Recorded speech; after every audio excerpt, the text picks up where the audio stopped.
മൂപ്പണ്ണാ മൂപ്പണ്ണാ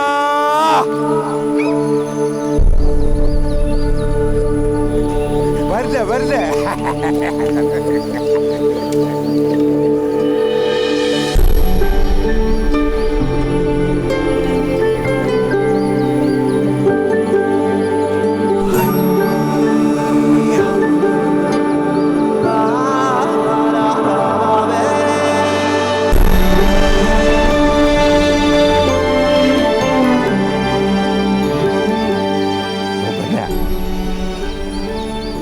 ഇത്ര വന്നു ഇതേ വന്ന് ബാക്കി പോയി.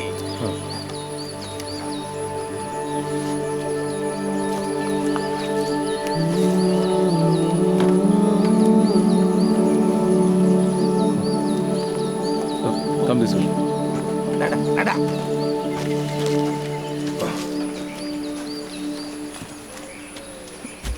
ഇതെന്താ ബങ്കറോ? അത് കുയിമടാ.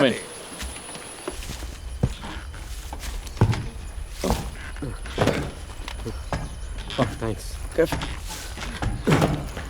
Come on. Oh, very interesting. Wow, you are fully into.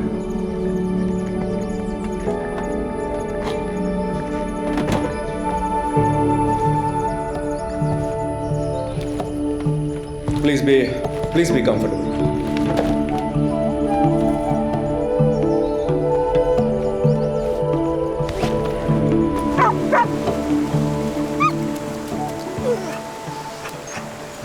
ചുക്കുവേടെ. I am Philippos John Worky. Hello, Menon sir. CK Menon. എനിക്കറിയാം സാർ. ഓ, സാറിൻ്റെ സബോർഡിനേറ്റ് ആയിരുന്നു എൻ്റെ father John Varkey. John Varkey. Yeah, John long back. John Varkey. Professor Neelakantan. Sir PhD ചെയ്യുമ്പോൾ ഞാൻ അവിടെ junior ആയിരുന്നു. ഓ എല്ലാവർക്കും എന്നെ അറിയായിരുന്നു. I was quite famous then, you know, with all my activities. Ananthakrishnan Subramanian, Harippad സ്വദേശി. Uh-huh. അച്ഛൻ സുബ്രഹ്മണ്യൻ അയ്യർ ട്രഷറിയിലെ ക്ലർക്കായിരുന്നു. Yeah.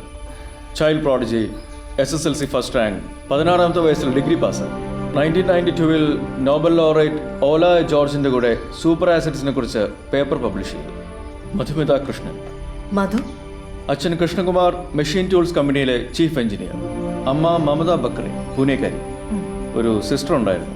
She is no more. One of India's ace gun testers. Multiple trigger machines ഇന്ത്യയിൽ കൊണ്ടുവന്നതിൻ്റെ ഒരു സൈലന്റ് ബ്രെയിൻ. ഈ ഡീറ്റെയിൽസ് ഒക്കെ എവിടെന്നാ കിട്ടിയത്? ഇതൊന്നും ഒരിടത്തും പബ്ലിഷ് ആയിട്ടില്ലല്ലോ. Shanmukhan Ilangovan. You can call me Sam. Adventure junkie, nature lover. Bay of Bengal anti drenching campaign 2007 founding മെമ്പേഴ്സിൽ ഒരാൾ. I was also part of it. அப்படியா? நீங்க அங்க இருந்தீங்களா? Yeah. It was a crazy campaign. Shamsuddin. Shamsuddin. ദാ എനിക്കും കിട്ടി കത്ത്.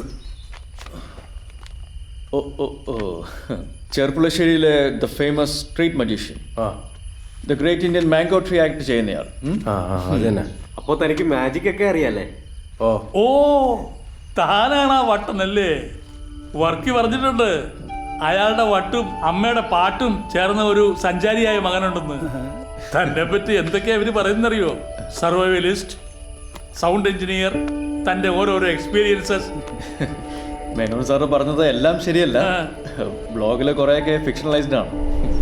ജംഗിൾ ചൈംസ്, ഡെസേർട്ട് മിക്സ് എന്നൊക്കെ പറയുന്ന സിംഫണീസ് ഉണ്ടാക്കാൻ ഞാൻ പല സ്ഥലങ്ങളിലും അലഞ്ഞു തിരിഞ്ഞിട്ടുണ്ട്. ആളും മനുഷ്യനുമില്ലാത്ത ഏതൊക്കെയോ സ്ഥലങ്ങളിൽ പലപ്പോഴും പെട്ടു.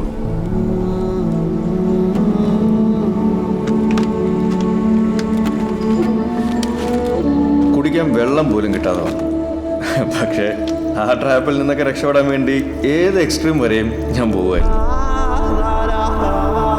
ഈ ട്രാവൽ എക്സ്പീരിയൻസ് ഒക്കെ ഞാൻ മുടങ്ങാതെ ബ്ലോഗിൽ പോസ്റ്റ് ചെയ്യാറുണ്ട്. വിശന്ന് വലഞ്ഞപ്പോൾ കിട്ടിയ കണ്ണി കണ്ടതൊക്കെ കഴിക്കേണ്ടി വന്നു. അതിൽ ഞാഞ്ഞോളും പുഴുക്കളും ഒക്കെ പെടും. കടൽ കടക്കാൻ ചങ്ങാടം വരെ കെട്ടാൻ ശ്രമിച്ചിട്ടുണ്ട്. ഈ മാൻ വേഴ്സസ് വൈൽഡിലെ ബാഗ്രിൽസില്ലേ, പുള്ളിക്കാരനാണ് എൻ്റെ ഐഡൽ. അങ്ങനെയാണ് സർവൈവലിസ്റ്റ് എന്ന ടാഗ് വീണത്. ഏത് കാട്ടിൽ പോയി ജീവിക്കാനും എമർജൻസി സിറ്റുവേഷൻസ് വന്നാൽ ഒന്നും നോക്കാതെ ഓടി രക്ഷപ്പെടാനും പഠിച്ചു. ഒരു പ്രാവശ്യം അങ്ങനത്തെ ഒരു ഓട്ടത്തിൻ്റെ ഇടയിൽ ഏതോ മൃഗത്തിനെ വെച്ച ഒരു കുരുക്കിൽ പെട്ടു.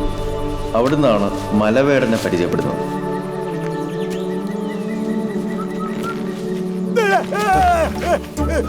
പിന്നെ അങ്ങോട്ട് മലവേടൻ എൻ്റെ കോൺസ്റ്റന്റ് ട്രാവൽ കമ്പാനിയനായി. ഞാൻ മൂപ്പണ്ണനും മലവേടൻ മലയുമായി മാറിയത് അങ്ങനെയാണ്. ഞാൻ അതുവരെ കാണാത്തതും അറിയാത്തതുമായ കുറേ കാടുകളിലും മേടുകളിലും മല എന്നെ കൊണ്ടുപോയി. ആ കൂട്ടത്തിലാണ് 7000 കണ്ടിയെക്കുറിച്ച് മല എനിക്ക് പറഞ്ഞു തന്നത്. ഈ കാട്ടിനുള്ളിൽപ്പെട്ട് വഴിതെറ്റി മടങ്ങി വരാൻ പറ്റാത്തവരുടെയും കോടയിൽ ഒളിച്ചിരിക്കുന്ന ഭൂതങ്ങളുടെയും രാത്രി മിന്നിത്തിളങ്ങുന്ന പ്രേതങ്ങളുടെയും അങ്ങനെ മിസ്റ്റീരിയസ് ആയ കുറേ കഥകൾ കേട്ടു.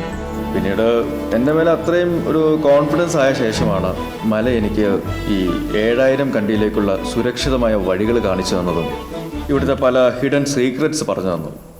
7000 കണ്ടിയെപ്പറ്റി കൂടുതൽ പഠിച്ചപ്പോഴാണ് ഇവിടുത്തെ ബ്രിട്ടീഷ് ഹിസ്റ്ററിയെക്കുറിച്ച് അറിയുന്നത്.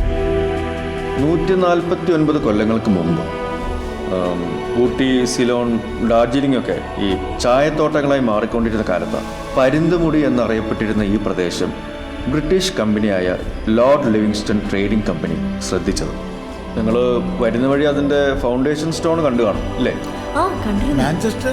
അത് തന്നെ. അന്ന് 76 രൂപയ്ക്കായിരുന്നു ലോർഡ് ലിവിങ്സ്റ്റൺ ട്രേഡിംഗ് കമ്പനി ഈ വനത്തിൻ്റെ അധികാരിയായിരുന്ന കോഴിപ്പാറ മനയിലെ ദത്തൻ നമ്പൂതിരിയുമായി 150 വർഷത്തെ ലീസ് വെച്ചത്. ലീസ് പ്രകാരം 150 വർഷത്തിനുള്ളിൽ പരുന്തുമുടി ഒരു ടീ പ്ലാന്റേഷനോ അല്ലെങ്കിൽ മറ്റെന്തെങ്കിലും ഇൻഡസ്ട്രിയോ ആക്കി മാറ്റിയാൽ അത് ലോർഡ് ലിവിങ്സ്റ്റണ് സ്വന്തമാകും. ഇനി കുറച്ച് മാസങ്ങളേ ഉള്ളൂ എഗ്രിമെൻ്റ് തീരാൻ. സോ മുടിഞ്ഞ എന്നാവും? കാർഡ് തിരിച്ച് ഭാരത് സർക്കാരിന് കൊടുക്കണം. കുറച്ച് മാസങ്ങൾക്ക് മുമ്പ് കമ്പനിയുടെ ആൾക്കാർ ഇവിടെ വന്ന് മണ്ണ് ടെസ്റ്റ് ചെയ്തപ്പോൾ ഈ കാർഡ് പലതരം റെയർ മിനറൽസ് നടന്നതാണെന്ന് അറിഞ്ഞു. അമറൻറ്റൈൻ, ബോക്സൈറ്റ്, ടൈറ്റേനിയം, ക്രോമിയം, അങ്ങനെ ഒരുപാട് റെയർ മിനറൽസും മറ്റ് ജെംസ്റ്റോൺ മിനറൽസും ഉണ്ടെന്ന് കണ്ടുപിടിച്ചു. അന്ന് മുതൽ ഇവിടെ മൈനിങ്ങും മരം വെട്ടും തുടങ്ങി. മരം വെട്ടുക എന്ന് പറഞ്ഞാൽ ഒരു ദിവസം ഏകദേശം 5 ഹെക്ടറോളം വനം അവർ വെട്ടി നീക്കുന്നുണ്ട്.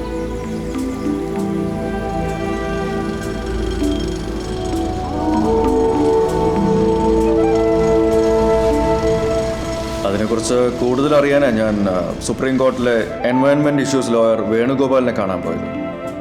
അദ്ദേഹം പറഞ്ഞാണ് ഞാൻ ലീസ് എഗ്രിമെൻറ്റിൻ്റെ ചില ഹിഡൻ ക്ലോസസിനെ കുറിച്ച് അറിയുന്നത്. 150 കൊല്ലങ്ങൾ കൊണ്ട് പരുന്തുമുടി ഒരു പ്ലാന്റേഷൻ അല്ലെങ്കിൽ ഒരു ഇൻഡസ്ട്രിയൽ ഏരിയ ആക്കിയാൽ ഒരു 350 കൊല്ലം കൂടെ ലീസ് നീട്ടി കിട്ടും. ഓ, അത് ശരി. അതിനുള്ള ഓട്ടപ്പാച്ചില്ല ഈ കോൺട്രാക്ടേഴ്സ്. ഓ, അതാണ് വരുമ്പോൾ பார்த்தேன் லாரியில் மரத்தை வெட்டி எடுத்துகிட்டு போனது. But why are we here, man? 7000 കണ്ടിക്ക് വേണ്ടി.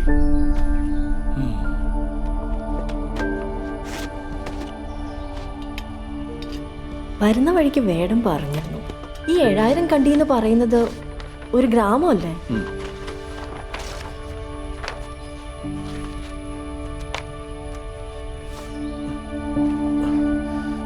ഓക്കെ, 2-3 നൂറ്റാണ്ടുകൾക്ക് മുമ്പ് 2 നാട്ടുരാജ്യങ്ങൾ തമ്മിൽ 18 വർഷത്തോളം നീണ്ടു നിന്നൊരു യുദ്ധം ഉണ്ടായിരുന്നു.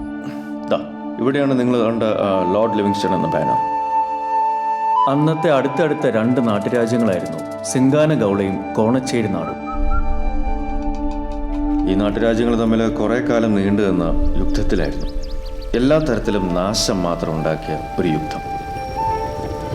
നാട്ടുരാജാക്കന്മാരായ തിമ്മസാര അധിപനും വീരരായ ഉദയനും മണ്ണിനും ഭൂമിക്കും അരുവിക്കും വേണ്ടി പോരാടി. 18 വർഷത്തെ യുദ്ധത്തിന് ശേഷമാണ് സിംഗാന ഗൗള കീഴടക്കാൻ തിമ്മസാരയ്ക്കാവില്ലെന്ന് അവിടുത്തെ ചെറിയ കാരണവരായിരുന്ന കോച്ചിരങ്കണ്ടോത്ത് പറങ്ങോടിന് തോന്നി തുടങ്ങിയത്. പറങ്ങോടിൻ്റെ ഊഹം ഒട്ടും തെറ്റിയില്ല. സിംഗാന ഗൗള യുദ്ധത്തിൽ മുന്നേറി. കോണച്ചേരിയിലെ ജനങ്ങൾ പതുക്കെ അവരുടെ അടിമകളാകാനും തുടങ്ങി. അടിമത്തത്തിൻ്റെ കിണിയിൽ നിന്നും രക്ഷപ്പെടാൻ മരണം സ്വീകരിക്കാനാണ് പറങ്ങോടൻ തീരുമാനിച്ചത്. ഭൂതപ്രേത പിശാചുക്കളാലും ദുർമന്ത്രവാദത്താലും അറിയപ്പെട്ടിരുന്ന ഘോരവനമായിരുന്നു പരുന്തുമുടി. ആർക്കും എത്തിച്ചേരാൻ പറ്റാത്ത ഒരിടം. പരുന്തുമുടിയിലേക്ക് പോകുന്നത് മരണതുല്യമായാണ് എല്ലാവരും കണ്ടിരുന്നത്. അടിമത്തത്തിനേക്കാൾ ഭേദം മരണം തന്നെയാണെന്ന് വിശ്വസിച്ചിരുന്ന പറങ്ങോടൻ തൻ്റെ കുടുംബത്തെയും കോണച്ചേരിയിലെ മറ്റ് ആശ്രിതരെയും കൂടെ കൂട്ടി ആ കാട് കയറി. അവരുടെ പിറകെ ഒരു സംഘം നെയ്ത്തുകാരും ഇടയന്മാരും മൺപാത്രങ്ങൾ ഉണ്ടാക്കുന്നവരും അങ്ങനെ പല തൊഴിൽ വിഭാഗത്തിൽപ്പെട്ട ജനങ്ങളും പരുന്തുമുടിയിലേക്ക് ഓടി. എന്നാൽ മരണത്തിന് പകരം പരുന്തുമുടിയിൽ അവർക്ക് ലഭിച്ചത് പുതിയൊരു ജീവിതമായിരുന്നു. കാട് മനുഷ്യന് തണലും രക്ഷയും നൽകുമെന്ന് അവർ മനസ്സിലാക്കി. കാടിനുള്ളിൽ ഒരു ഗ്രാമം ഉണ്ടാക്കി. ആ ഗ്രാമമാണ് 7000 കണ്ടി. സിംഗാനഗൗളയും കോണച്ചേരി നാടും തമ്മിലുള്ള യുദ്ധം ഇന്നും അവസാനിച്ചിട്ടില്ല എന്ന വിശ്വാസത്തിലാണ് ഇവിടുത്തെ ഗ്രാമവാസികൾ. But where is it? ഈ ഗ്രാമം എവിടെയാണ്? അതെ, ടേക്ക് എ പീക്ക്. അതെന്താ? ഓ, പെരിസ്കോപ്പ്. ഇത് എവിടെ നിന്ന് സംഘടിപ്പിച്ചു? ഇത് അല്ലെങ്കിൽ ഒരു സബ്മറൈൻ പൊളിച്ചപ്പോൾ കിട്ടിയത്. ഓ,